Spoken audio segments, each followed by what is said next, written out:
요한계시록 11장 14절부터 읽겠습니다. 둘째 화는 지나갔으나 보라 셋째 화가 속히 이르는도다. 일곱째 천사가 나팔을 불매 하늘에 큰 음성이 나서 가로되 세상 나라가 우리 주와 그 그리스도의 나라가 되어 그가 세세토록 왕노릇 하시리로다 하니 하나님 앞에 자기 보좌에 앉은 24 장로들이 엎드려 얼굴을 대고 하나님께 경배하여 가로되 감사합나니 옛적에도 계셨고 시방도 계신 주 하나님 곧 전능하시니여 친히 큰 권능을 잡으시고 왕노릇 하시도다.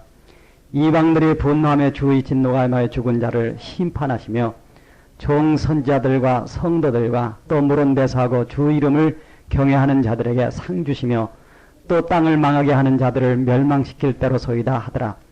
이에 하늘에 있는 하나님의 성전이 열리니 성전 안에 하나님의 언약궤가 보이며 또 번개의 음성들과 내성과 지진과 큰 우박이 있더라. 기도하겠습니다. 감사하신 하나님 아버지, 오늘도 우리가 살아있어서 이 소중한 말씀을 배울 수 있는 것 참으로 감사합니다. 주님을 알며 주님이 내 안에 살아서 영생 그 자체가 내 안에 있는 것을 감사하게 우리를 축복해 주시옵소서.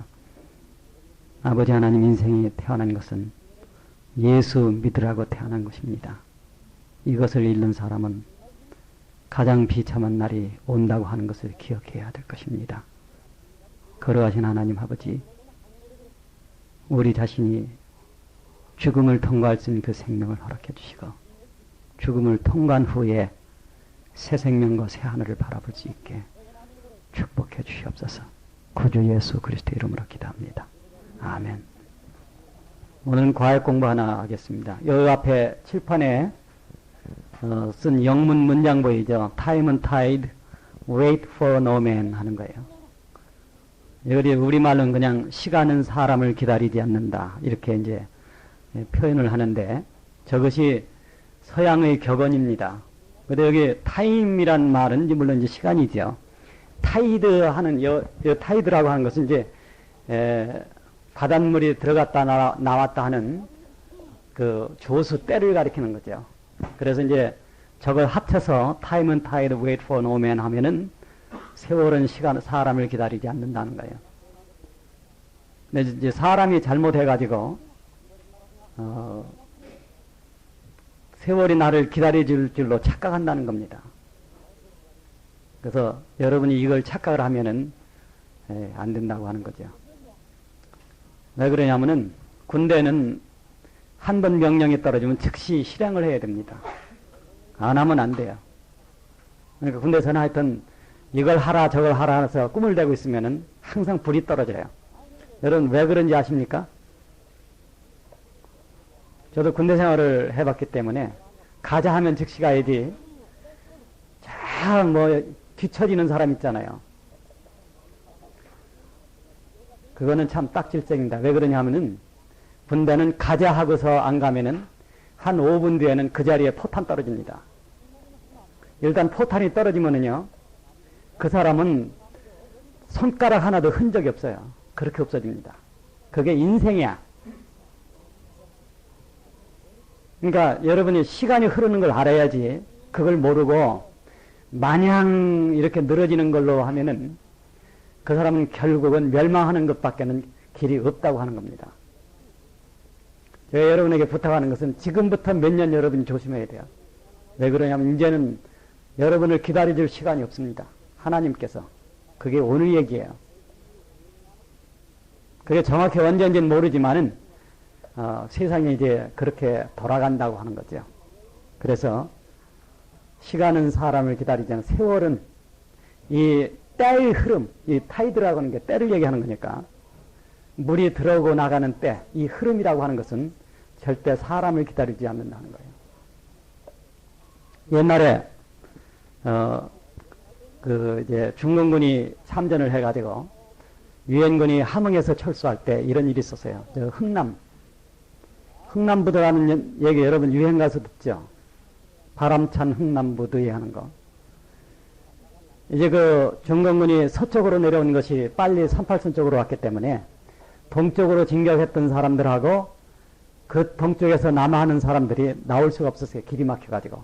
그래서 이제 이 유엔군 사령부에서 군함을 보내가지고 군함으로다가 흥남에서 그 나오는 사람들을 실어나른 겁니다.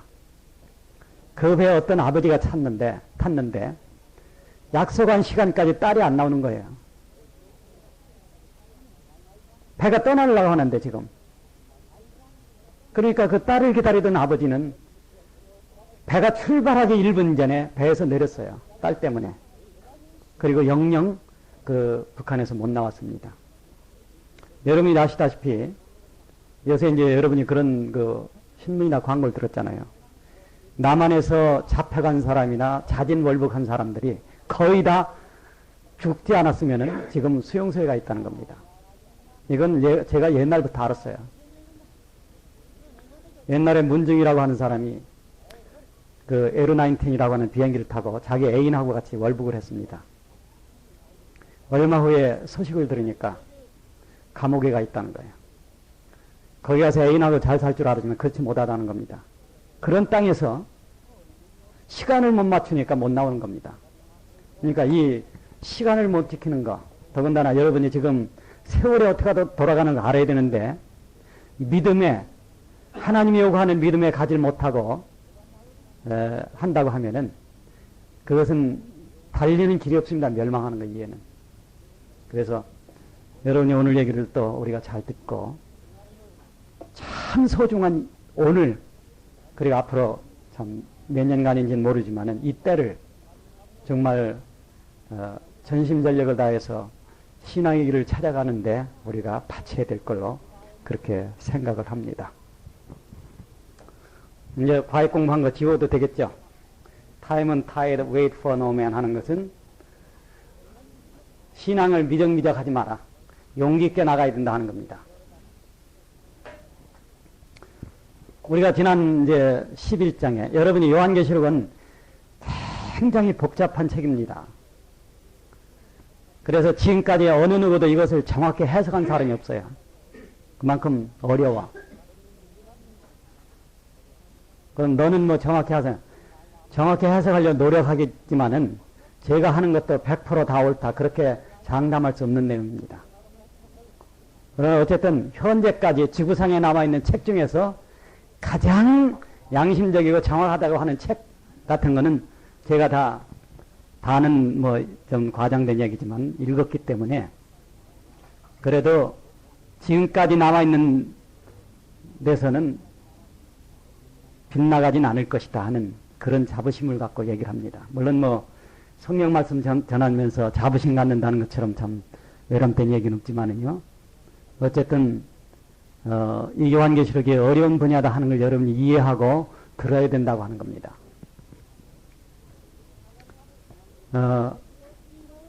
우리가 지난번 시간에 그런 얘기를 했죠. 하나님의 목적은 어찌하든지 멸망하지 않고 사람을 구원하는데 그 사람을 구원하는 그 타이드, 아까 얘기하는 게 이제 그 흐름이 다르다 하는 거예요. 그래서 이방인을 구원하는 것과 유대인을 구원하는 게 있는데 먼저는 이방인을 구원하고 그리고 다음에 유대인을 구원하면 지금 하나님 경륜이 그렇게 돌아가고 있다고 하는 거죠. 그런데 이제 이방인을 구원하는 것은 2000년이라고 하는 충분한 어떤 기간이 주어졌어요. 믿게끔 하는. 그러나 주님이 오셨을 때 주님을 거절한 유대인에게는 이 은혜의 기간이 끝난 다음에 어떤 특별 조치를 하는데 그 특별 조치라고 하는 것이 뭐냐 하면은 이 자녀들의 마음을 아비들의 마음에 돌이킨다는 거예요. 이게 성경이 거기 보면 그렇게 되어 있습니다. 자녀의 마음을 아비에게 돌이키는 게 아니고 그렇다면 성경 해석이 쉽죠. 그렇죠. 이스라엘 사람들의 마음을 하나님께 돌이킨다. 그렇게 하면 쉬운데 거기 보면 자녀들의 마음을 아비들의 마음에 돌이키는 거예요. 아비들 이게 이제 복수입니다.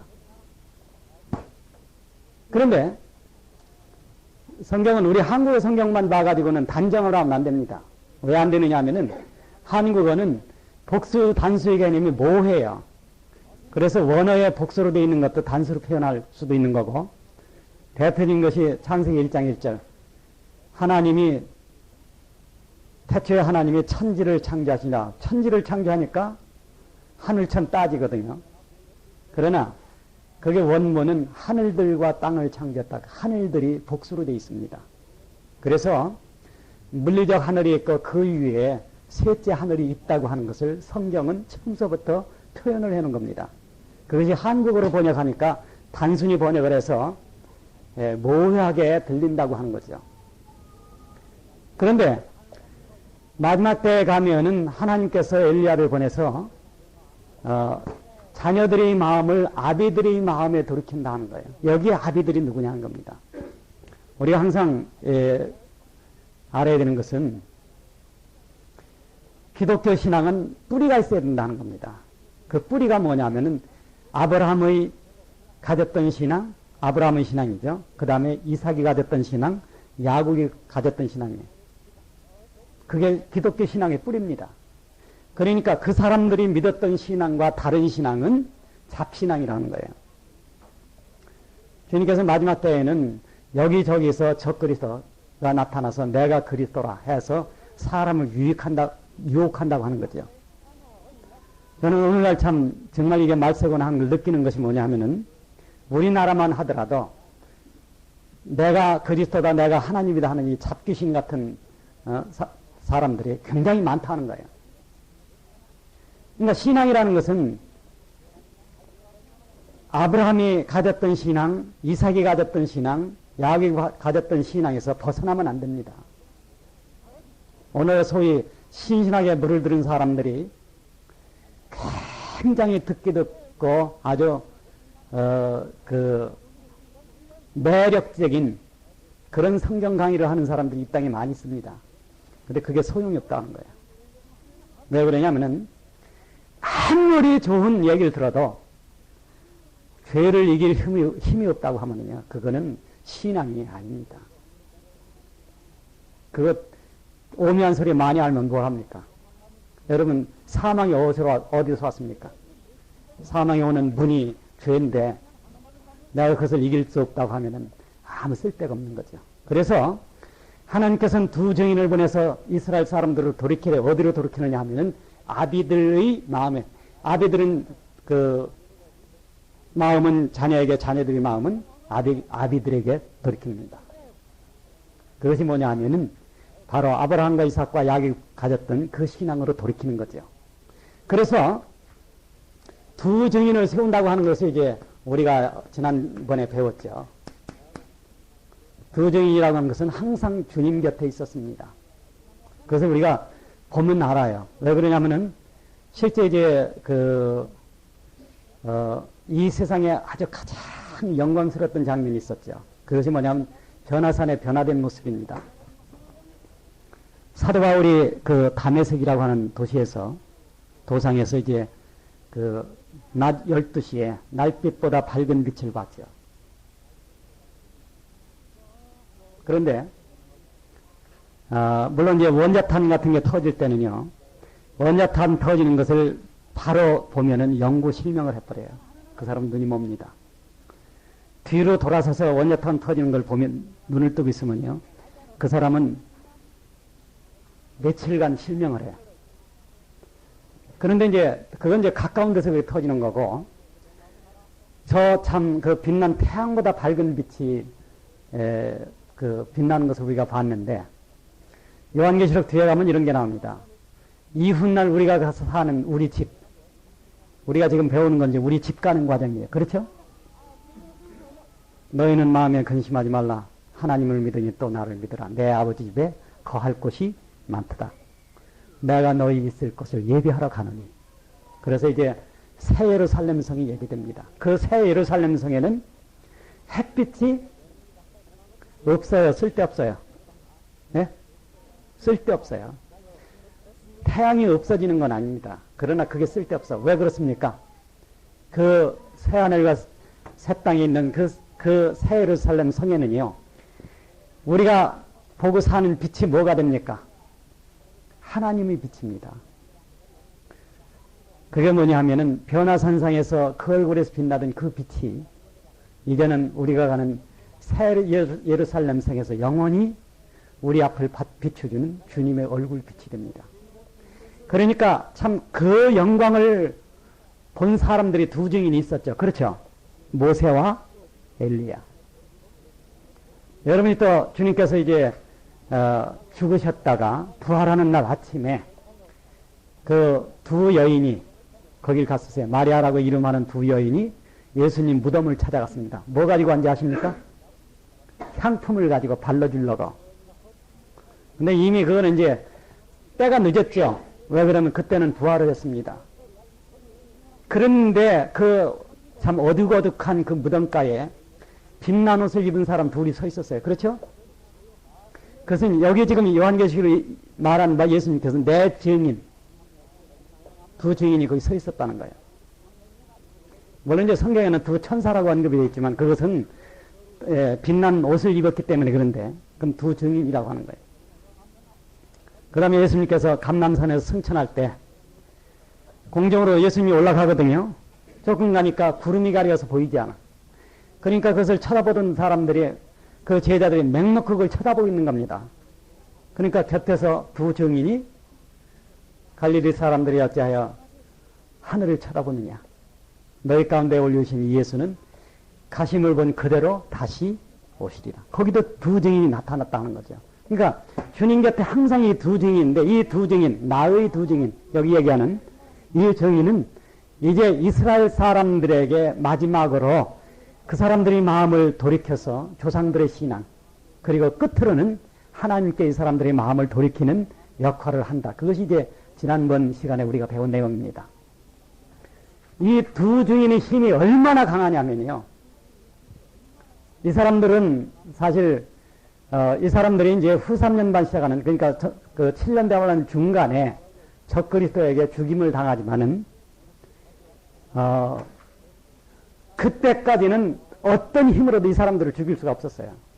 더군다나 이 사람들은 어디 거하느냐 하면은 예루살렘에 거하기 때문에 그 예루살렘이라고 하는 것은 이제 적그리스도가 세계를 제패하면은요 세계의 중심이 됩니다. 그러니까 날마다 TV에 시각을 받는 그런 장소에서 이 두 증이 전도를 함으로써 이스라엘 사람들이 마음이 돌이킨다고 하는 거야. 그 돌이키는 사람 중에서 얼마가 인을 받느냐면 14만 4천이 또 받습니다. 이게 구원받는 사람 전부 얘기하는 게 아니라 이스라엘에 있어. 이 사람들은 종들로서 인을 받는 거죠. 그리고 이 사람들의 역할에서 이제 그 나머지 이스라엘이 하나님께 돌이킵니다. 이 역사가 오는 것이 이제 7년 대환란의 의미죠. 그것을 이제 우리가 배웠습니다. 그런데 후 3년 반이 들어서면서, 그러니까 환란 중간에 적그리스도가 힘을 받아서, 그것은 이제 땅에서 올라오는 그 사탄의 능력이죠. 그것을 받아가지고 이 두 증인을 이깁니다. 하나님은 이 두 사람의 죽음을 허락해요. 그래서 이제 우리가 지난 시간에 보면은 이 두 사람이 장사하지 못하게 하는 거예요. 원래 구약 성경에 보면은요, 나무에 달린 자는 해를 넘기지 말고 장사하라는 게 있습니다. 그런데 이 두 증인을 갖다 장사하지 못하게 하는 것은 하나님을 모독하는 행위입니다. 우리를 괴롭힌 사람을 모독하고, 보라, 우리 임금이 최후로 승리했지 않느냐, 그 적그리스도죠, 하는 것을 세게 방영하는 거예요. 그런데 3일 반 동안 죽어서 누워있던 이 사람들이 갑자기 발로 일어서는 겁니다. 지난번 시간에 우리가 배운 거예요. 이제 여기서 저걸 한번 봐야 됩니다. 성경에는 40이라는 숫자가 많습니다. 그렇죠? 다윗 왕이 있었던 건 40년이고, 솔로몬도 40년이고, 이스라엘 민족이 광야를 거친 시간도 40년이죠. 그렇죠? 그래서 어떤 시험을 할 때는요, 이 40년이라고 하는 것을 40일로 줄여서 시험을 합니다. 그래서 모세가 그 시내산에 있었던 기간도 40일이고 엘리야가 시내산까지 간 기간도 40일입니다. 주님께서 광야에서 금식한 기간도 40일이죠. 이거는 이 40이라고 하는 숫자는 이스라엘 민족의 광야에서 40년을 고난받은 것을 40일 동안 받게 하는 거예요. 여기 3년 반 동안 증거를 한 사람들은 이게 죽음을 갖다 증거하는데 이 사람들은 완전히 죽었다고 하는 걸 증거하는데 며칠 반 하는 겁니까? 3년 반은 땅 위에 얼마간 죽어 있어야 되냐면 3일 반을 죽어 있어야 돼요. 이것은 이 두 사람이 죽었다고 하는 것을 완전히 증거하는 겁니다. 그래가지고 적그리스도와 거기에 속한 세상이 이제 신이 나서 방향하는 거죠. 이 사람이 죽었다. 그러니까 이 사람들이 얼마나 괴롭혔느냐. 왜 괴롭혔느냐. 전 3년 반 동안 비가 안 온다는 거야. 그래서 뭐가 오느냐 하면 식량이 8분의 1로 준다. 이제 그런 얘기를 했죠. 그러니까 세상 사람들이, 육신적인 세상 사람들은 이 두 증인이 원수 같은 겁니다. 그래서 죽으니까 얼마나 신나요. 근데 그게 썩는 겁니다. 왜 그러냐면 하나님의 계획은 그렇지 않다는 거예요. 이 사람들이 3일 반 동안 죽었다는 것을 세상에 알리고 나서 그 다음에 뭘 보여주느냐 하면 부활을 보여주는 거예요. 자, 3년 반 동안 증거한 것이 3일 반 동안으로 또 증거가 됩니다. 그런데 세상 사람들이 3일 반 동안 보고 즐거워한 이것이 다시 뭘로 변하느냐 하면 3년 반 동안의 이거로 변하는 겁니다. 극심한 환란으로 변하는 거죠. 결과적으로 세상은 즐거워하지만 승리는 누가 하느냐면 궁극적으로 하나님이 하신다는 거예요.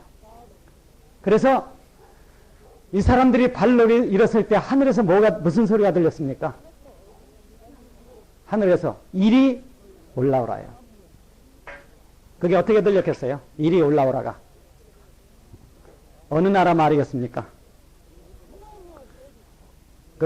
예루살렘에 지금 가면은요, 거기 유적으로 만들어놓은 이제 교회당, 거기 속에 보면은, 색동적으로 입은 성모 마리아 상이 있다고 그런 얘기를 합니다. 그 다음에 하여튼 여러 나라 말로 그렇게 했대요. 우리식으로도 이제 표현을 한다고 했겠죠. 그러나 그것이 참 그건 정말 우스꽝스러운 얘기고, 자, 우리가 이제 그렇잖아요. 이 훗날 새하늘 새 땅에서 쓰는 용어는 거기서 이제 이 바벨에서 언어가 혼잡으로 세 개가 갈라지는데 그리스도 안에서 하나가 되면 이 훗날 가서 쓰는 용어는 하나로 통일됩니다. 그게 어느 나라 말이겠어요? 아마 한국서 내가 하나님이라고 하는 사람은 한국어다 그럴는지 몰라. 가장 높은 가능성이 있는 것은 히브리어일 거고요. 왜냐면 그건 하나님 백성이 쓰던 용어니까. 그것이 어떻게 된다고 하는 것은 우리가 단정할 수 없지만은, 자, 이때 이리 올라오라 하는 말은 어느 말이냐 하는 겁니다. 이것을 성경에서는 어떻게 표현하느냐 하면은 히브리어로 이렇게 말했다 이런 식으로 표현하는 게 아니고 나팔로 표현하는 겁니다. 나팔에는 두 가지 종류가 있어요. 무슨 나팔이 있겠습니까? 예? 은나팔, 금나팔? 성경에는 나팔이 두 종류가 나오는데요. 하나는 하나님의 나팔입니다. 지금 밖에서 누가 나팔 부는데, 하나는 천사의 나팔이에요.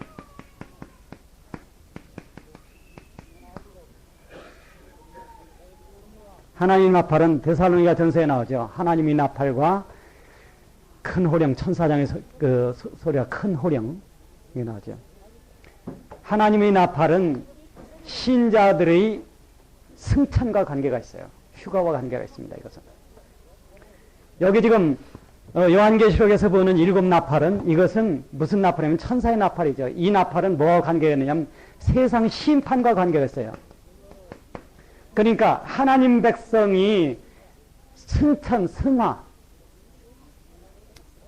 여러분 참 우리가 배우는 것이 이것이 얼마나 영광스러운 건지 모릅니다. 오늘날 세상에 아는 과학, 우리 눈으로 보는 자연계라고 하는 것은, 이것은 더 빼고 보탤 수 없는 고정된 물질 세계입니다. 그렇죠? 단지 이제 원자라고 하는 것이 전자와 양자로 나눠지면은 이것은 무로 돌아가요. 없어져요. 그래서 만물이 무에서 나왔다고 하는 것은 정확한 얘기입니다. 그런데 성경에는 자연계를 초월한 어떤 것이 있다는 겁니다. 그것이 뭐냐면 그것을 처음 보여주는 것이 부활한 그리스도의 육체입니다. 바로 이 세상에 부활한 그리스도의 육체와 같은 건 없으니까. 왜 그러냐면은 시간과 공간을 초월해서 나타나고 싶은 때 나타나는 몸, 그렇잖아요. 문이 닫았는데 들어올 수 있는 그 몸, 그것은 오늘날 자연계 이 보이는 세계에서도 보이는 세계가 나타낼 수 없는 아주 영광스러운 것이죠.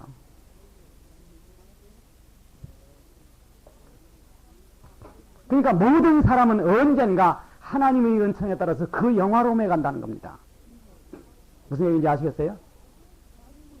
이 온 우주보다 높은 그 나타남의 세계에 간다는 거예요.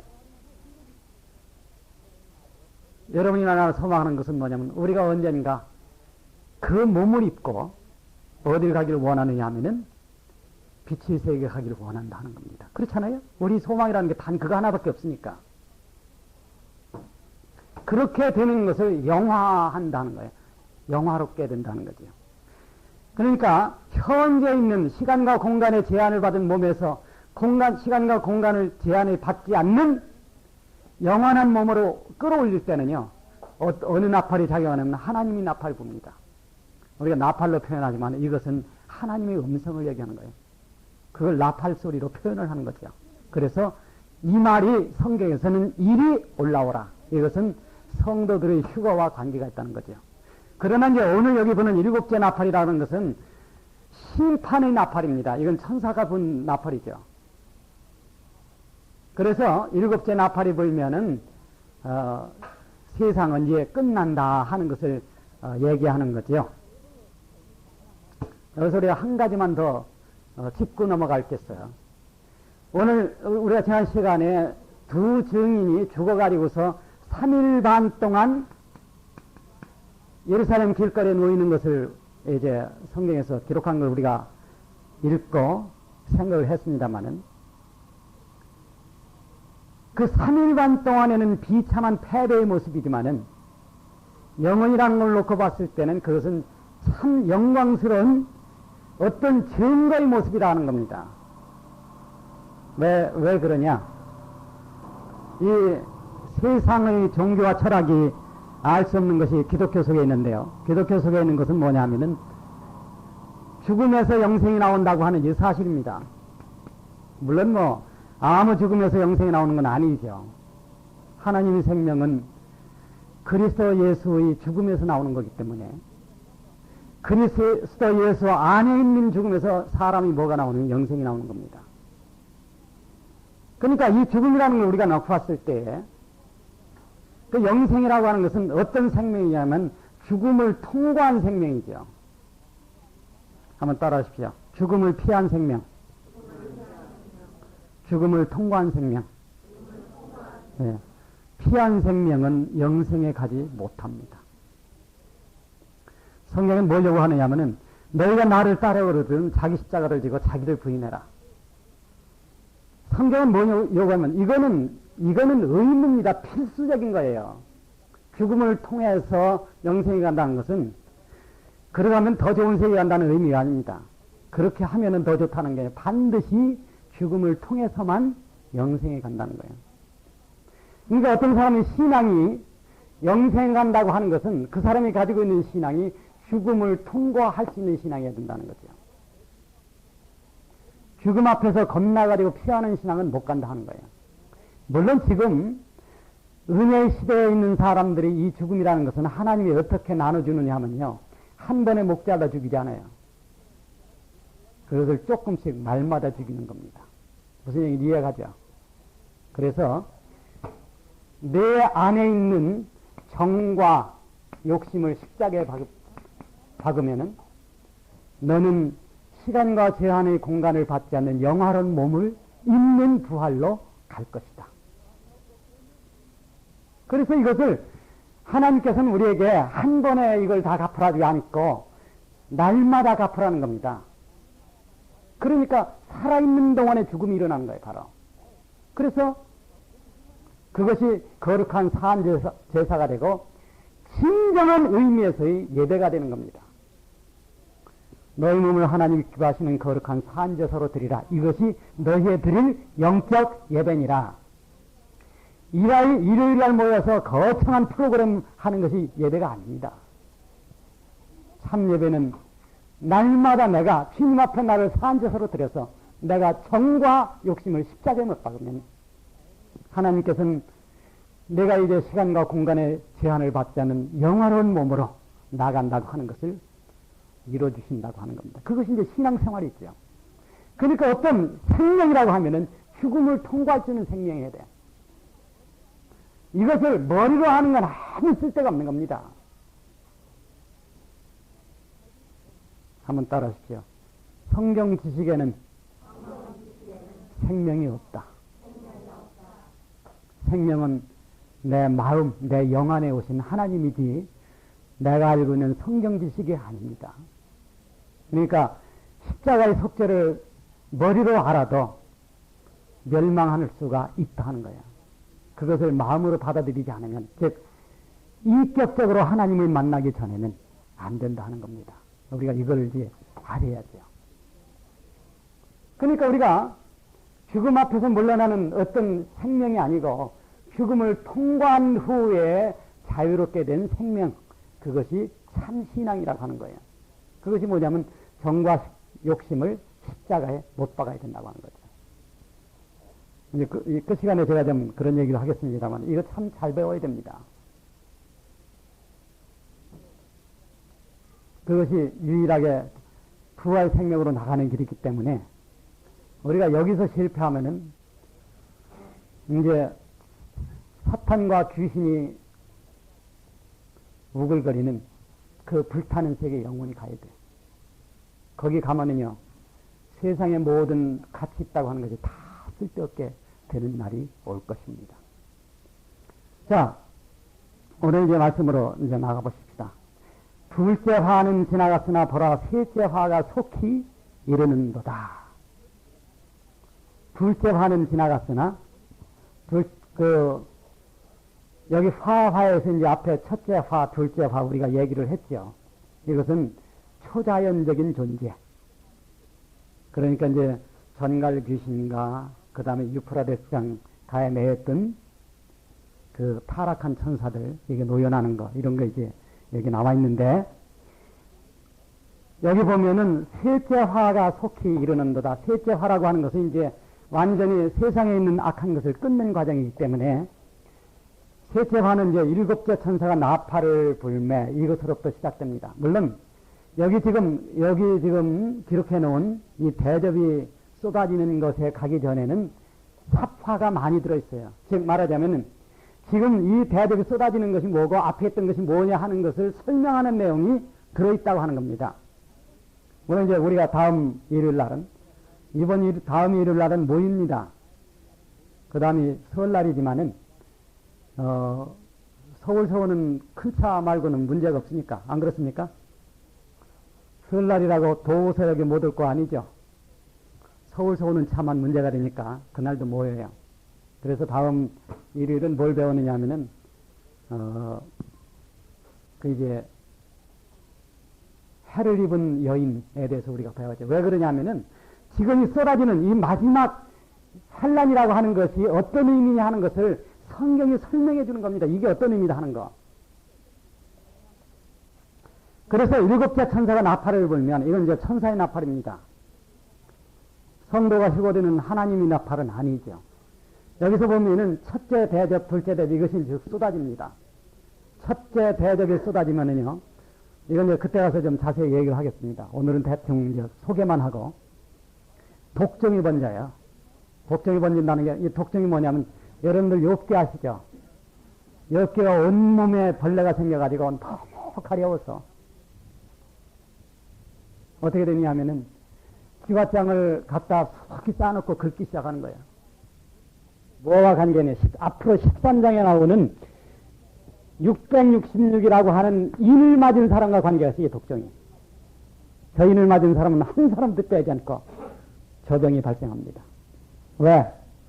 이제는 몽한 게 없어. 하나님께서는 사탄에게 속한 자와 하나님께 속한 자를 반드시 나눕니다.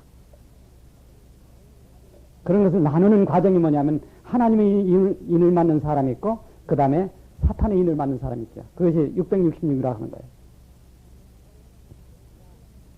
그러니까 환난을 통과하기 원하는 사람, 하나님 믿는 거 싫은 사람, 또는 바빠서 못 믿겠다는 사람은 미리 기와장정 준비해 두십시오. 기와장 한 연화부장 갖다 짜 놓고 집에 잘 보관했다가 저 독종이 생기면 긁기 시작하라는 겁니다. 사람이 뭐 아픈 게 좋을 리 있겠습니다만 가려운 것도 참 견디기 어려운 거예요. 그렇지 않습니까? 더군다나 머리끝에서 발끝까지 다 가려우면은 긁는 것도 이거 정신없죠. 그 다음에 두 번째 대접이 쏟아지면은요, 지구상에 있는 모든 바다의 생물이 죽습니다. 하나도 남겨놓지 않은 거예요. 세 번째 대접이 쏟아지면은 모든 강이 이제는 먹을 물이 하나도 없어집니다. 저기서 살아남겠어요? 아, 나는 물 좀 사놔야 되겠네. 뭐 그럴 사람 그래도 괜찮습니다. 그러나 그건 정답은 아니죠. 그 다음에 네 번째 대접이 쏟아지면은요, 태양이 7배나 강해져요. 여기는 강해진다고 되어 있지만은 구약 성경에 보면 이 태양이 얼마나 강해지면 7배나 강해집니다. 그래가지고 저 태양이 사람들을 태우는데 태울 뿐만 아니라 아마 저 기간 동안에 지구상에 잘못 믿는 사람에게는 거의 다가 피부암에 걸릴 것입니다. 그러니까 여러분들 지금 1999년 지금 이후로 세상에 소망이 없습니다. 여러분들이 살고 싶거든 성경이 요구하는 대로 믿으라 그거예요. 아직도 지금도 해가 뜨고 그렇잖아요. 맑은 공기를 하나님이 우리에게 주시고 아직도 먹을 물을 주시고 하는 이때에 우리가 정신 차려서 믿어야 된다고 하는 거예요. 그 다음에 다섯째 대접이 쏟아지면은요, 세상이 어두워지는데, 어두워진다는 것은 이제 24시간이 돼도 해가 안 뜨는 거예요. 어디에? 어떤 나라에? 저것이 어느 나라는 짐승의 나라입니다. 그러니까 로마 제국을 중심한 세상이죠. 여기에는 캄캄해집니다. 어두워지면 뭐가 오느냐? 빙하기 때가 오는 거예요. 방금 전에 뜨거워가지고 사람들이 태워 죽었는데 이제는 반대 현상이 벌어지는 거죠. 제가 어제 도봉천을 갔었어요. 참 좋습니다. 저는 뭐 하루에 2번씩 뜨거운 물, 찬물 들어가는 사람인데 가만히 눈치를 보니까 여기 천안 사는 분이 뭐 석 달 돼도 목욕탕 안 가는 사람 있는 것 같아. 그래서 어제 갔습니다. 근데 깜빡 잊고 내가 선장고수는 내가 불러내질 못했는데 다음 3월 달에 갈 때는 꼭 불러내겠습니다. 다 같이 하는 소리가 개운하다 그거예요. 개운한 거 왜 못 갔느냐 그겁니다. 누가 서둘지 않으면 못 가. 그래서 이제 내가 총대를 내기로 했어요. 다음 3월 초에 한번 또 가겠습니다. 4월 초에 한번 가고. 그때는 천안에 있는 분들 남녀노소를 막말하지 뭐 다 가도록 하십시다. 비싸지도 않더라고요. 5,000원이면 가는 거니까. 그런데 거기서 뜨거운 물 들어갔다 찬물 들어갔다 하는 건 이건 개운하긴 하죠. 갑자기 그냥 뜨거워서 못 살겠더니 갑자기 캄캄해지고 세상에 추위가 오는 거예요.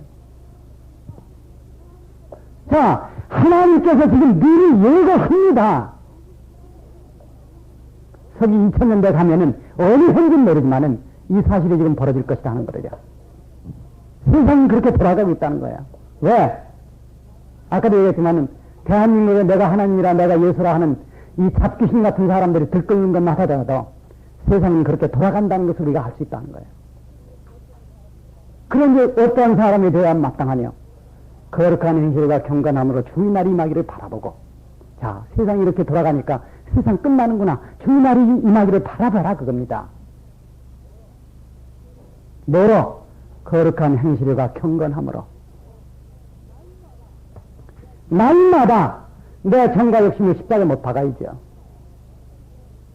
저 대가가, 저 보상이 뭐냐면, 하나님으로부터 받는 저 상이 뭐냐 하면은, 영원히 죽지 않는 시간과 공간의 제한을 받지 않는 물리적 몸입니다. 실제 뼈가 있고 만질 수 있는 그 몸. 이 영화로운 몸을 받는다는 것, 그 보상처럼 큰 것이 일상에 어디 있습니까? 그래서 하나님께 나아가는 자들은 하나님이 자기에게 나오는 자들에게 선 주시는 이 힘을 기억해야 할지니라. 히브리서에 그렇게 되어 있죠. 하나님은 반드시 보상하신 분이다. 여러분의 주님을 위해서 죄와 싸기 위해서 세상에서 흘린 그 눈물에 대해서는 하나님은 잊지 않고 반드시 보상해 주십니다. 믿습니까? 이게 절대 헛된 것이 아니라는 거예요, 바로. 그리고 나서 다섯째 대접이 쏟아지면은요, 이제는 세상과 하나님과 한판 일전 마지막 결전을 해요. 최후의 결전입니다. 우리가 둘째 화는 귀신들이 나와서 요란하게 구는 거지만은 마지막 대접이라고 하는 것은 사탄의 지휘를 받은 세상 사람들이 하나님의 백성과 마지막 전쟁을 해요. 그리고 이 전쟁은 결과가 뻔하게 됐습니다. 하늘에서 내려온 불이, 즉 하늘 군대로 말미암아 이것은 멸망하게 되어 있습니다. 여기가 이 마지막 대접이 쏟아질 때까지 벌어지는 사실의 사실적 의미를 설명해 주는 것이 뭐냐면은, 여기 이제 그 12장, 13장 이런 내용들이죠. 그건 앞으로 이제 우리가 또 매주 자세히 배울 것입니다. 그러나 이렇게 된다고 하는 것은 이제는 우리가 더 꿈을 댈 시간이 없다 하는 걸 얘기하는 겁니다. 아까 제가 얘기했죠. 군대에서 빨리 피하라는데 꿈을 대면요, 불과 몇 분 후에 거기 지금 포탄 떨어진다는 거예요. 한번 따라하십시오. 건강에 살려면 아침 일찍 일어나라. 건전하고 건강하게 살려면요, 아침 일찍 일어나야 됩니다. 늦잠 자는 사람 치고 성공한 사람이 없어. 내가 이런 얘기하면 빙그레 웃음 나오는 사람이 있을지 모르겠습니다. 한번 손 들어보세요. 난 아침 일찍. 자, 난 아침 적어도 6시까지 일어납니다 하는데 손 들어보세요. 6시까지. 당신 나가 깨우잖아.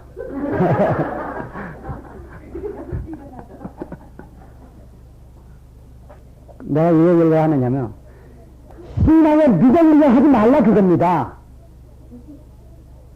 이제는 그런 시간이 없어요, 여러분들. 날마다 내가 정과 욕심의 십자가에 묻다가 죽음을 통과하면은 그 죽지 않은 생명이 하늘로부터 오는 그 은총을 입는다고 하는 것을 알아야 됩니다. 이거는 찬성이고 감사고 이길 수밖에 없는 어떤 거죠. 그 다음에요. 자, 나팔을 불매 하늘에 큰 음성이 나서 가라되 세상 나라가 우리 주와 그 그리스도의 나라가 되어 그가 세세토록 왕노릇 하려더라. 지금 세상이라고 하는 것은 임금이 누굽니까? 이 세상은 사탄이지요. 그렇잖아요? 하나님을 부인하게 만들고 온갖 죄가 들끓게 만드는 원인, 사탄이 지배하는 세상 나라입니다. 그러나 여기서 지금 하늘에서 나는 이 음성은 뭘 얘기하느냐 하면, 지금까지 이렇게 세상 사탄이 득세하던 이 나라가 뭐로 바뀝니까? 이제는 하나님의 나라로 바뀐다 하는 거예요. 그러니까 얼마나 큰 승리를 얘기합니까? 오늘날에는 물론 어느 나라에서 대통령을 뽑으려면 선거합니다. 그렇죠? 그러나 여기 이제 세계를 지배하는 정말 참된 세계의 참된 왕으로 오시는 우리 주 예수 그리스도는 선교에서 오시는 분이 아니에요. 그렇죠? 뭐랍니까?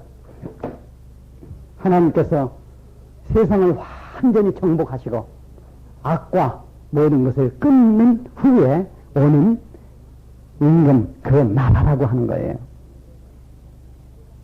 그래서 세상 나라가 주의 나라가 된다고 하는 것은 다시는 죄가 지배하지 않는 나라가 온다는 겁니다. 다시는 죽음이 지배하지 않는 나라가 온다고 하는 거예요. 그러니까 우리가 가진 어떤 소망이라고 하는 것은, 우리 소망이 어디 있어요? 우리 시민권이 어디에 있습니까? 하늘에 있는 거야. 성경은 그걸 얘기하는 겁니다. 너희는 새 예루살렘 성에 들어가는 하늘의 시민권을 갖고 있다.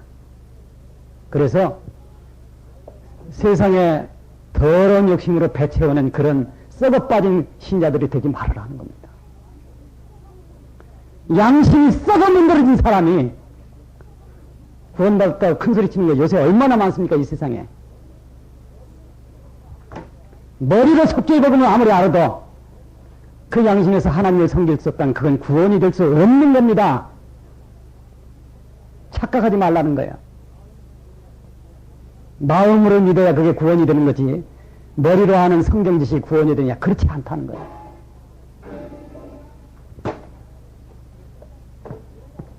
그래서 죄가 지배하지 않는 그 나라, 사망이 다시 없는 그 나라, 그게 온다 하는 거예요.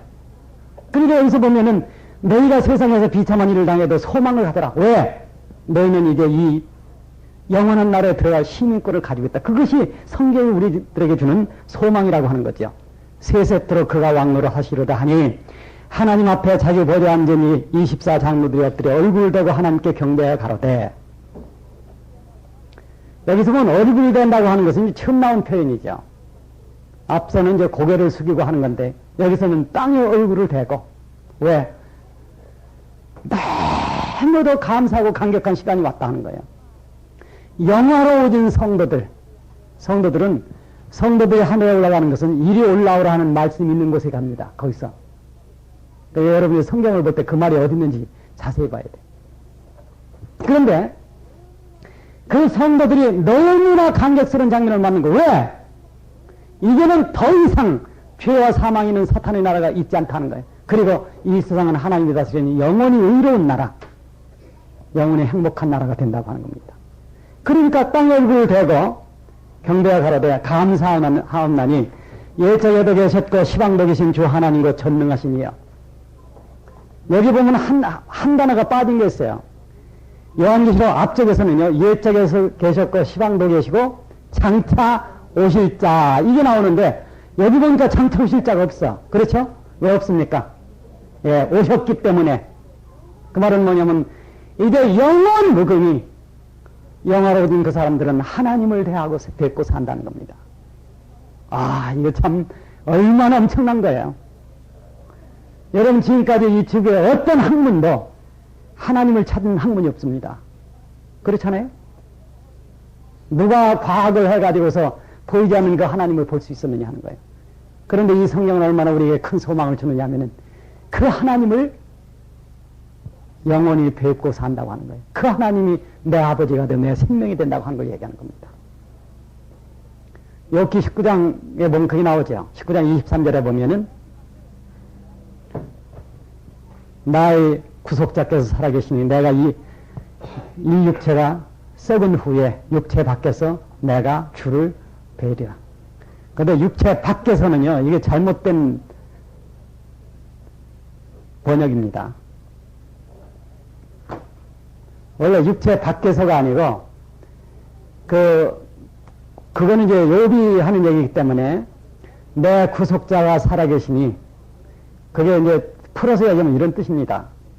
벌레가 우글거리는 이 가죽으로 말미암아 내 육체가 쇠하더라도 썩어 없어지더라도 나는 내 몸 안에서 내 눈으로 내 하나님을 볼 것이다. 그런 의미예요. 우리가 우리 눈으로 하나님을 뵙는 날이 온다고 하는 겁니다. 얼마나 영광스러운 게. 그러니까 과거도 계셨고 시방도 계시고 이제는 장차 오시리가 아니에요. 이제는 완전히 오셨기 때문에 하나님과 사람이 하나로 살 수 있는, 사람들이 하나님이 장막이 되면 그 세계가 열리기 때문에 이제는 그 하나님을 내가 뵙고 산다. 그래서 여기 있는 이 24장로들이 그렇게 감사하는 겁니다. 전능하신 이여 친히 큰 권능을 잡으시고 왕노릇 하시도다. 이방들이 분노하며 주의 진노가 임하여 죽은 자를 심판하시며, 이방들이 분노하며 마지막 발악을 하는 사탄의 나라죠. 이방들이 분노한다는 거예요. 죽은 자를 심판하시며 종 선지자들과 성도들과 또 물은 데서 주 이름을 경외하는 자들에게 상 주시며, 자, 여기 보면 그렇게 나누지요. 죽은 자는 심판한다. 죽은 자라고 하는 것이 뭐냐면 하나님의 생명이 없는 사람. 신앙은 반드시 홀로서기를 해야 됩니다. 제가 답답하게 느끼는 것은 어떤 사람들은 테이프를 듣고 홀로서기를 하는 사람들이 있어요. 참 귀한 사람들입니다. 근데 어떤 사람은 그 홀로서기를 못해. 그건 참 답답해요. 왜? 저희가 보내는 말씀이 다 한국말로 하고 어려운 내용이 아닙니다. 여러분 하나도 안 어렵죠? 어려운 건 뭐가 어렵느냐 하면요. 성경이 요구하는 신앙이 어려운 거예요. 뭐? 정과 욕심을 십자가에 못 박으라. 그게 어려운 거예요. 왜 성경이 정을 욕심에 못 박으라 하는 겁니까? 왜 그러냐면 정이 좋은 거긴 하지만은 이것이 무슨 짓을 하느냐 하면은 하나님의 의의를 망가뜨린다는 겁니다. 그래서 그 십자가에 못 박으라 하는 거예요. 그게 어려운 거지, 신앙이. 안 그렇습니까? 정과 욕심을 십자가에 못 박는 거 빼고는 뭐 어렵습니까? 근데 홀로 서기를 못해. 그건 참 안타까운 일입니다. 그래서 성도들에게는 하나님께서 상을 주시고 하나님을 반역하는 무리들에게는 하나님이 벌한다는 거예요. 이것이 이제 확실히 나눠주는 것이 지금 우리가 배우는 요한계시록이죠. 또 거기 하면 또 땅을 망하게 하는 자들을 멸망시킬 때로소이다. 땅을 망하게 하는 게 누구예요? 사람들이죠. 그렇잖아요? 우리나라도 어디 좀 좋다고 하는데요. 포장이 도로 되면은 몇 년 못 가 그거는 쓰레기통이 됩니다. 왜? 포장이 도로가 안 돼야지, 아니야. 도로가 포장이 안 돼야지. 선생은 바람풍 해도 듣는 사람은 바람풍으로 들어. 그게 웬 속담이 있어요. 제가 하는 얘기가 아니고. 도로만 포장되면은요, 그날부로 서울자, 표지판에, 자동차 표지판에 서울자든 이 차들이 몰려가면, 이거는 금방 어떻게 됩니다. 땅을 망하게 하는 자들이 바로 사람들이야. 특히 죄를 쏟아내는 사탄에 속한 사람들. 그래서 여기서 보면은 땅을 망하게 하는 자들을 멸망시킬 때로소이다.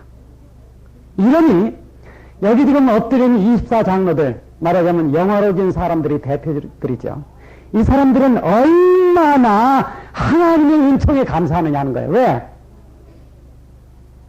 영원한 평화가 오려면은 땅을 망하게 하는 사람들이 없어야 됩니다. 세상은 사람 때문에 못 살게 되는 거예요. 하나님께서는 사람들에게 땅을 다스리려 이런 명령을 줬지만은 죄를 선택한 선악과를 먹은 그날부터는 사람들이 땅을 망하게 하는 데에 앞장선다고 하는 거예요. 그게 문명입니다. 바로 땅을 망하게 하는 게 문명이에요. 이런 죄로 더러워진 문명은 하나님은 멸망시킨다. 그래서 여러분 땅을 멸망시키는 자들을 땅을 망하게 하는 자를 멸망시킬 때로소이다 하더라. 그러니까 거기 19절 보면 이렇게 이에 하늘에 있는 하나님의 성전이 열리니, 자 여기 지금 세상을 심판하는 게 의롭습니다 이렇게 하니까 하늘에 있는 하나님의 성전이 열리니 성전 안에 하나님의 언약궤가 보이며 또 번개 음성과 물과 내성과 지진과 큰 우박이 있더라. 자, 여기 보니까 뭐가 있냐면 언약궤가 보입니다. 그렇죠? 언약궤 속에는 뭐가 들어있느냐 하면은 모세의 율법이 기록된 돌판 2개가 들어있었어요. 그런데 이 모세의 율법이 기록된 이 언약궤는 중도에 없어졌습니다. 즉 바벨론 사람들이 누구예요? 예? 현재는 어디입니까? 원래 그 바벨론 땅이 현재 어디? 신할평이야. 이게 현재는 이락입니다. 그래서 여러분 아시죠? 코스염이라는 사람이 있는데, 그런데 이 바벨론에 있었던 언약궤가 바벨론, 이 성전에 있었던 언약궤가 바빌론에게 뺏기고 난 이후에는요, 스룹바벨 성전에서도 이 언약궤가 없었습니다. 그게 없어요. 예수님께서 계시던 당시의 헤롯 성전, 여기에도 언약궤가 없었습니다. 그런데 여기 보니까 하늘 성전에 이 언약궤가 나타난 겁니다. 참 이게 얼마나 영광스러운 일이 하는 거예요. 세상 사람들은 그 언약궤가 없어졌다 그렇게 생각했는데 그 언약궤는 어디에 보존되어 있냐면 하늘 성전에 보존되어 있다는 거예요. 그게 무슨 뜻입니까? 사람과 맺은 하나님의 언약은 영원히 불변한다는 거예요. 여러분과 하나님과 맺은 언약은 불변합니다. 하나님 쪽에서는 변하지 않아요. 변하는 건 누가 변해? 사람이 변하는 거예요. 불변하는 하나님의 약속을 사람이 붙들지 못하는 겁니다. 내 주와 맺은 언약은 영불변하시니. 붙들면 사는 건데 사람 쪽에서 붙들지 못해. 그럼 우리가 하나 의문이 있어요. 왜? 솔로몬 성전에서 잃어버린 이 언약궤를 스룹바벨 성전에서는 왜 못 만들어 놨느냐 그겁니다. 왜 그랬을까요? 요새 모조품 얼마나 잘 만들어요. 저기 도자기 저거 얼마짜리인지 잘 몰라요. 제가 선물로 받은 건데 둘 데가 없어가지고 여기 갖다 놨습니다. 저거 나 갖고 싶은데 하는 분들 가져가세요. 그런데 왜 그러면은 원본 언약궤가 없어진 이유는 못 만들었느냐 하는 겁니다. 그것은 왜 그러냐 하면 언약궤야 만들 수 있죠. 궤 자체는. 그러나 그 안에 있는 돌판은 하나님이 쓰신 것 때문에 못 만든다는 거예요. 아시겠습니까? 그걸 만들려면 하나님 보고 또 하나 써주십시오. 이렇게 해야 되는데 그 소리 했다가는 군단만 먹지 하나님이 들어줄 리가 없다 하는 거예요. 그 언약궤는 어디로 끌려갔느냐 하면은 귀신의 처소인 바벨론으로 끌려간 겁니다. 그런데 하나님은 잃어버렸느냐? 그렇지 않다는 거예요. 여기 보니까 하늘 성전이 열리더니 하늘의 언약궤가 보인다 하는 겁니다. 그래서 우리가 이 그림을 보면 뭘 할 수 있느냐면 하나님께서는 절대 언약을 잊지 않는다. 너희가 세상에서 환난을 당하지만 믿어라. 그리고 두려워하지 마라. 하나님은 끝까지 약속을 지킨다. 그래서 지금 이 세상을 멸하고 이제 하나님 나라를 세우는 이 즈음에 이 시기에 하나님께서는 하늘을 열어보이고 하나님의 언약이 영원히 불변한다고 하는 것을 보여주신다는 거예요. 그러면은 여기서 또 하나 이야기할 게 있어요. 이 언약궤 안에 들어있는 돌비에 뭐가 기록되어 있습니까? 원래 모세가 받았은 것은 10계명이야. 그렇죠? 10계명. 그런데 이게 있어요. 그리스도께서 자기 피로 영원한 제사를 드리고 하늘 성소에서 그 피를 뿌렸습니다. 그렇죠? 바로 여기에 나타나는 언약궤는 그리스도의 피가 뿌려진 그 언약궤예요. 그리고 히브리서 9장 10장을 읽어보면은 이제 속죄가 다시 없다 하는 그 얘기 끝에 저희 불법을 저희 죄를 사하고 내 법을 저희 마음에 기록하리라 이게 있습니다. 그렇잖아요? 그것은 뭐냐면 영생을 하는 사람들 안에 생명으로 기록된 법이 있습니다. 그것이 율법이냐 아니냐 하는 문제야.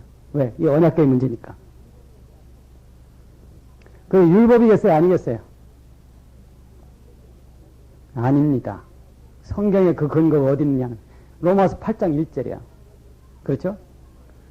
그러므로 이제 그리스도 예수 안에 있는 자에게는 결코 정죄함이 없나니 이는 무슨 법이에요? 생명의 성령의 법이야. 이것이 뭐냐면 영생하는 사람들 속에 기록된 하나님입니다. 생명의 성령의 법이 어디서?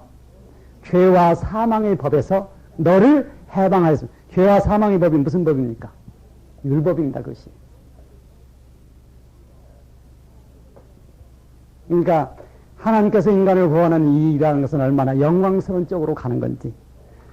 생명의 성령의 법이 죄와 사망의 법에서 너를 해방했다. 이것이 영화로운 세계에 가는 사람들 안에 기록된 하나님의 생명이기 때문에 이 법은 죄와 사망의 법으로부터 우리를 해방해서 어디로 가느냐 하면 자유의 세계에 간다 하는 겁니다.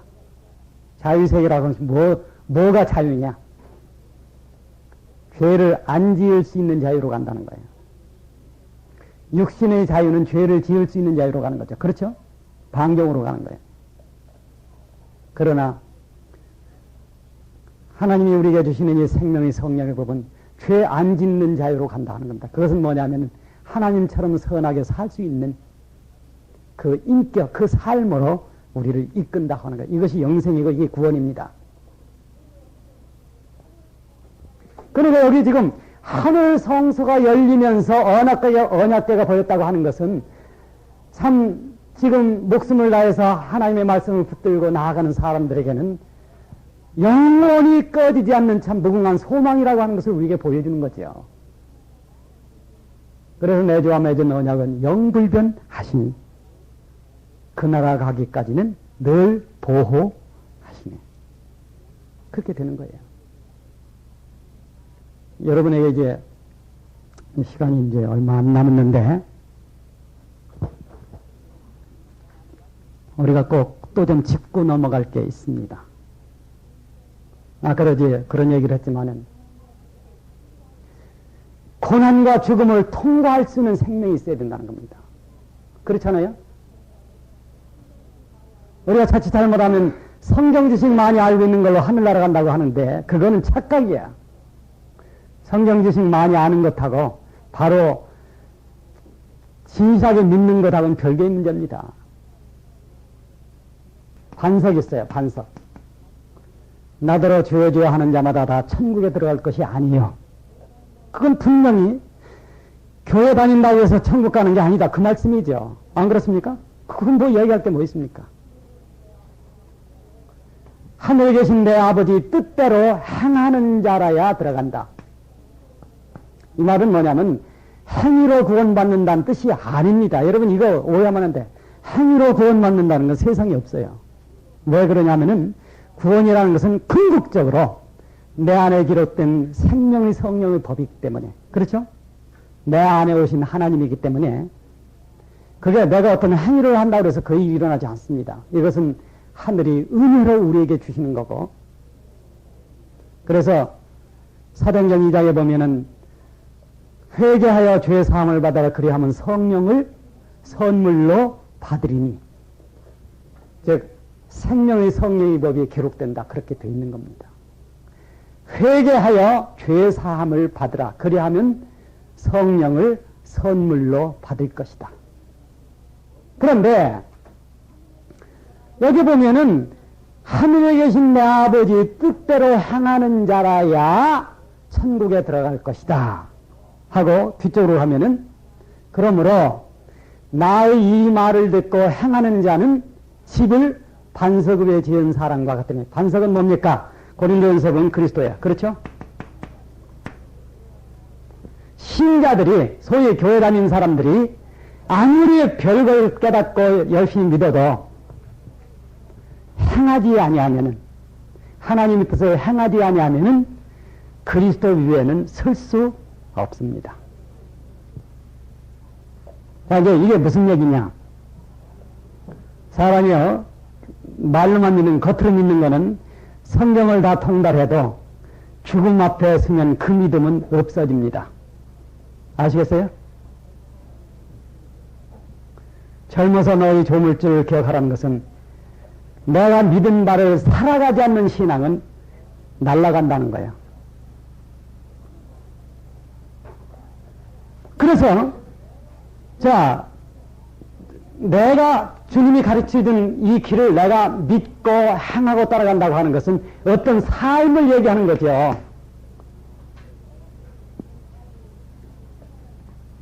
이 삶을 살아가는 믿음의 삶을 살아가는 사람은 어디에다 집을 짓느냐면 그리스도라고 하는 반석 위에 집을 짓는다고 하는 거예요. 물론 이제 최후의 영생의 상태라는 게 뭐냐 하면은 영생이 뭡니까?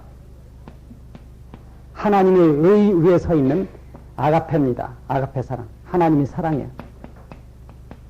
하나님의 영원한 의에 섰기 때문에 영원히 사랑하고 살 수 있는 상태, 그것을 영생이라고 하는 겁니다. 그런데 사람이 말이죠, 내 눈에 나무의 결점만 보이는 상태 수준에서는요, 저 생명을 알 수가 없어. 무슨 얘기인지 압니까? 특히 이것이 어제만은 부부간의 갈등이 얘기 많은 거예요. 남편이 보면 털시 아내가 잘못한 겁니다. 실제 잘못할 수도 있어. 그런데 아내가 보면 남편이 자기 형편없는 흉물이고 바람둥이란 말이에요. 그렇게 보이는 한 저 나라에는 갈 수 없다 그거예요. 무슨 얘기인지 압니까? 왜 그러냐? 하나님을 안 사람은 적은 것에 크게 감사하고 남의 결점을 속아줄 수 있는 사람이 된다 하는 겁니다. 알면서도 누가 그거 모르는 거 아니야. 안 그렇습니까? 그래서 상대편이 하나님처럼 보여야 돼. 이 세상에 고난을 산 사람들은 많이 감사하는 사람이 되고, 고난을 살지 않은 사람은 많은 걸 얻고도 불평하는 사람을 끝납니다. 그 사람은 멸망하는 거예요. 내 안에 이 죽음과 희생 정신이 와 있는 사람은 나를 학대하는 사람이나 나에게 잘못하는 사람들에게 내가 감사할 수 있는, 세상에 상상할 수 없는 그런 인격, 그런 마음이 나올 수 있습니다. 그것이 하늘에서 입혀주는 영원한 생명의 본질이에요. 이것이. 하나님의 의에 내가 섰기 때문에 그냥 보통 사랑 말고 하나님의 사랑, 아가페 사랑, 이것이 나올 수 있는 것이, 그것이 영원한 의 신자의 참 모습이라고 하는 겁니다. 아가페 사랑은 이미 와 있다고 그랬죠. 그렇죠? 이게 언제 나올 수 있어요? 정과 욕심을 십자가에 못 박으면은 이 사랑이 풀려날 수 있다 하는 거예요. 여러분 믿으십니까? 여러분이 하나님의 생명을 살 수 있는 것은 다 주어졌어요. 회개하여 죄 사함을 받아야 그리하면 성령을 선물로 받으리니 주어졌다 하는 거예요. 그러나 내 안에 오니 영원한 생명을 살려내려면 내 안에 이 성령이 계셔도 만나지 못하면 쓸데없는 겁니다. 안 그렇습니까? 내가 무릎 꿇고 하나님께 간구하고 기다려서 내가 참으로 성령의 무궁한 생명의 능력에 의해서 청과 욕심을 십자가 못 박을 때, 그래서 언제 내 안에 온 이 아가페 사랑이 나올 수 있느냐 하면요, 육체가 열려야 돼. 아시겠어요? 내 육체가 죽음으로 말미암아 열리면은 내 안에 온 이 무궁한 생명은 살아난다 하는 거예요. 그때는 원수 같던 사람이 그렇게 이쁘게 보일 수가 없다 하는 거예요. 내 눈에서 이쁘게 보여야 내가 사랑할 수 있는 거죠. 흠만 보이는데 어떻게 사랑해? 흠을 잡으면 어떻게 됩니까? 가려운 데를 긁는 것 같아. 긁고 나면은 조금은 시원한데, 그렇죠? 한 5분만 지나면 더 가려워. 이거는 기와장 갖다 놓고 이제 긁어야 돼. 한번 지옥의 반복되는 거. 그렇잖아요? 신앙은 내 속에서 살아야 신앙이 되는 거지, 남이 잘해줘서 신앙이 되는 게 아닙니다. 내가 홀로 서야 신앙이 되는 거죠. 하나님이 내 안에서 살아나야 신앙이 되는 거지, 어디 좋은 교회 다닌다고 신앙이 됩니까? 잘해보십시오. 그렇게 되는가? 은혜로 말미암아 내가 죽어서 내 육체가 열리고 내 죽음을 통해서 하나님이 생명, 내가 오신 성령 하나님이 살아날 때, 그때는 그렇게 미웠던 사람이 이뻐진다 그거예요. 그래 저절로 하는 사랑이 생기는 거지. 미운데 억지로 사랑하려니까 속에서는 자꾸 계산만 해. 그렇죠? 항상 전자계산기하면 수판을 튕기고 있는 거예요. 그러고는 그게 율법이 되는 겁니다. 짐이 되는 거예요. 사랑해야지. 안 돼. 사랑해야지. 안 돼. 하려고 그러고 안 돼. 안 되는 걸 하려고 그러니까 그렇게만 한 거예요. 답답한 인생, 답답한 신앙. 내 속이 열려야 됩니다. 내 속이 열린다는 것은 내 육신을 하나님께 맡기고 이것이 십자가에 넘겨야 돼. 이것이 죽기 전에는 해결이 안 됩니다. 모든 잘못된 원인이라는 것은 나한테 있는 거야. 상대에서 찾지 말라 그겁니다. 그 길을 여러분이 가기 전에는 세상의 문제는 절대 해결되지 않습니다. 그러면은 여기서 지금 나오는 거 있죠. 첫 들에 대접이 쏟아질 때 독종이 발생하는 거.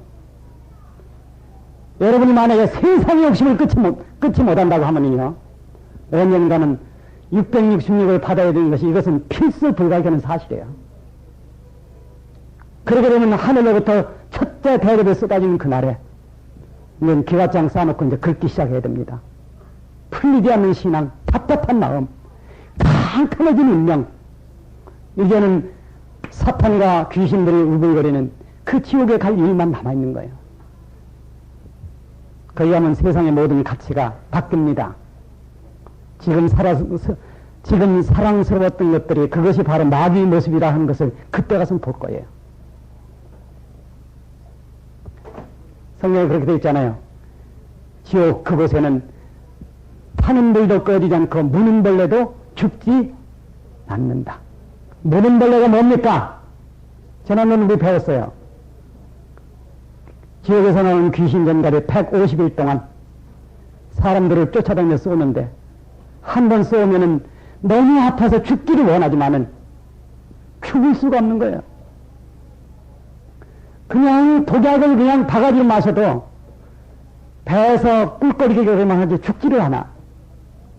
아무래도 죽을 수가 없는 거예요. 아프기만 하고. 하나님이 손에 빠지는 것이, 살아계신 하나님이 손에 빠지는 것이 가장 비참합니다. 그곳에 안 가려거든 지금이라도 마음을 고쳐야 돼. 뭐냐? 문제는 나에게 있는 거예요. 남에게서 찾지 말라 그겁니다. 하나님은 그것을 위해서 내 안에서 생명의 삶이 쏟도록 하나님 다 예정해 놨습니다. 그것이 원하는 사람은 하나님께 회개하고 무릎 꿇고 기도하십시오. 하나님이 때가 되면은 허락해 주실 것입니다. 그것이 신앙의 길이에요.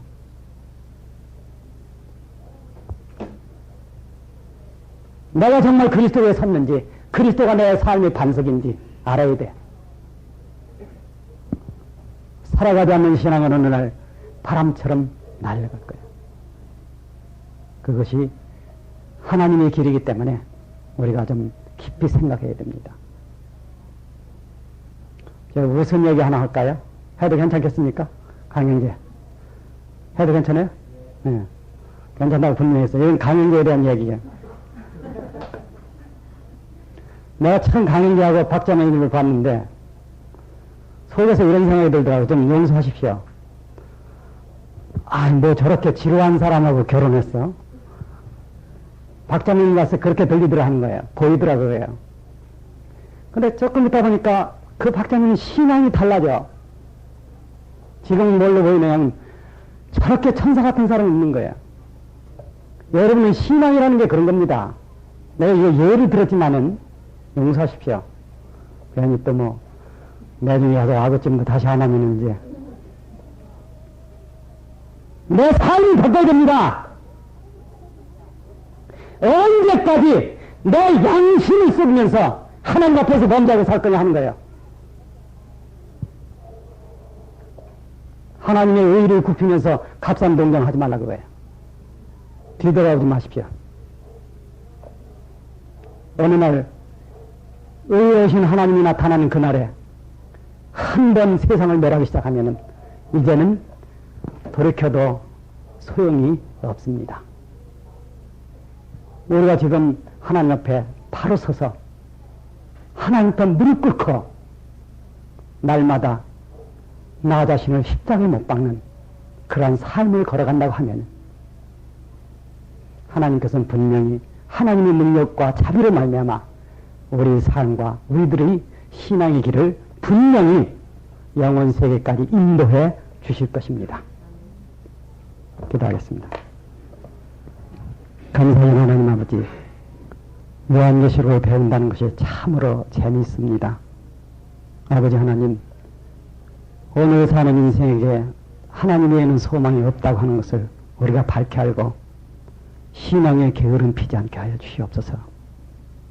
시간 반진 내 인생, 내 신앙 태도를 우리 모두가 고침을 받게 은총을 베풀어 주시옵소서. 영혼이 멸망하는 것에도 죽는 것이 없습니다. 그 고난, 그 고통이라고 하는 것이 하나님의 의를 무시한 썩어 빠진 내 자신의 인생관에서 나온 것이었기 때문에 아버지 하나님, 우리가 참으로 회개하고 오늘날 우리가 사는 이것이 하나님 앞에 하루를 살면 하루만큼 주님 위에 서는 집을 짓는 우리 되게 귀한 은총을 허락해 주시옵소서. 우리 자신을 십자가에 못 박을 때 우리는 살 수 있습니다. 아버지 하나님, 정말 우리가 낮아져서 이 가운데 높아진 사람이 하나도 없도록 우리 교회의 은총을 허락해 주시옵소서. 그 주 예수 그리스도 이름으로 기도합니다. 아멘.